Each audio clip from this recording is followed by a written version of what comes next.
for sure. Kamala, an old buddy of Oh, yours, and Jerry Lawler. yeah, Very good buddy of Kamala. yours. Kamala was a great guy. He really was. I met him first in Knoxville, Tennessee again, and he came in and we was working I call it they just started this territory there, and I think I got sent over there by somebody. I can't even remember, but Kamala was there, but he wasn't working under the Kamala gimmick. And you Sugar know what? Bear, right? He's doing Sugar Bear Harris. They was Sugar Bear Harris, and he was always a big guy, and and if you looked at him, you think, man, he just looks like a. I don't want anybody to take this wrong. He just looked fat, but he was a great athlete. He was fast. He could jump, and I played him basketball, 1-on-1 basketball. He just tore me a new one because I can dribble the basketball and shoot a little bit. But as far as competing against somebody 1-on-1, I was never very good at that. But he was. And he would just laugh. That's another guy. Nobody ever said anything bad about Sugar Bear Harris. And when you see him, he was laughing and carrying on. I remember one night in Memphis, and we drew a hell of a house. It was Kamala, and that's just where he got the name. He got the name Kamala working in Memphis because they wanted to bring him in, and they wanted to put like a gimmick on him. And Jerry Jarrett, I'll never forget this. He didn't know what to do, so he pulled out some old National Geographic magazines, and he started Yeah. reading. He started reading about the lions and the tigers on the savannah in Africa. And as he read more, they got to talking about this doctor who set up shop in this little village, and his name was Dr. Kamala. And they said, that's what we'll call him. And it was in Uganda. Then they said, we'll call him Kamala the Ugandan giant. And that's what they did. So one night they had this big show in Memphis. It almost sold out. I don't think it quite sold out. But they put Kamala versus Handsome Jimmy. And Handsome Jimmy, he cut a hell of a promo for the match. But as it turned out that day, something happened to Jimmy. And I think he was living in North Carolina. This is when he's in his mid-Atlantic days. But on the flight over, he fell ill, had to be taken to the hospital. So he couldn't make the show.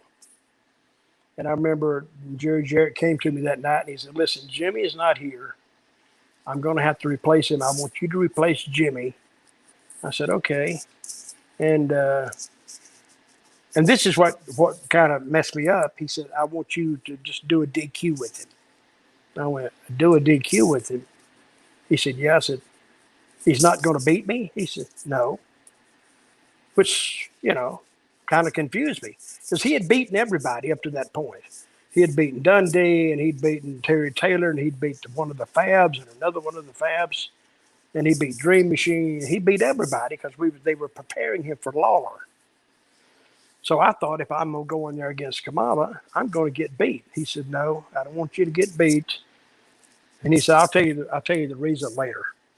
So I went out there, and we worked to finish where I come out off with the bull whip, and, I lace him a couple of times. I mean, you couldn't do that today. I mean, they'd scream and holler. A white guy using a bullwhip on a black guy. Oh my God, yeah, you'd be in trouble. Twitter would roast me. And I just told Kamala. He said, "Do that hurt?" I said, "No, just stand there, and I'll just throw it at your feet, and it will pop behind you, and then it'll wrap around a little bit, not much." He said, "Okay." And I never will forget. He says, "Do it hurt?" I said, "No, just don't move."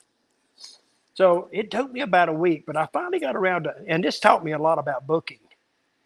I asked Jerry, I said, Jerry, why didn't you beat me when I wrestled Kamala? He said, well, the people were pissed off because Handsome Jimmy wasn't there. And then if I beat you, they might be doubly pissed off. So, and he said, and the DQ didn't hurt either one of you. It kept you alive. It kept Kamala alive. And that taught me a little bit.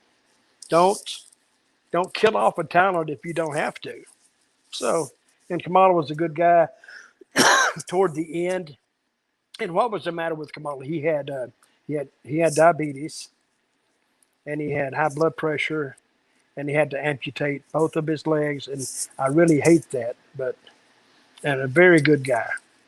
I love Kamala to death. Really good guy. So Yeah, who else? he drew in Memphis, and he drew for the WWF when he feuded with Hogan in '87, big time. So yeah, he definitely was a star for sure.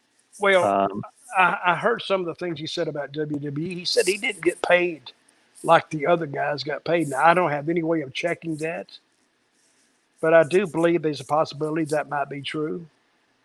Because if you see, and the thing about in the wrestling business, unless you have a contract, they can kind of pay you what they want to pay you.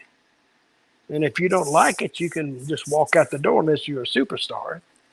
So if you see a $300,000 house in, say, Madison Square Garden, you could be in the main event and get like $3,000. But that's just 1% of what the house was. See, usually the main event gets a good 10% of the house. So you're looking at 10% of $300,000. You're looking at 30 grand to split two ways. You should have got $15,000 for that match. right. So, but I don't know if he even had those mathematical parameters, because wrestling was in its early stages anyway and getting big. So everybody was adjusting to it. But anyway, Kamala was a good guy, and I have no bad memories of him at all. Thank you for watching the Hannibal TV. Please help me out and like this video, then click the subscribe and get notifications buttons so you don't miss any of my latest shoot interviews, match videos, or news updates.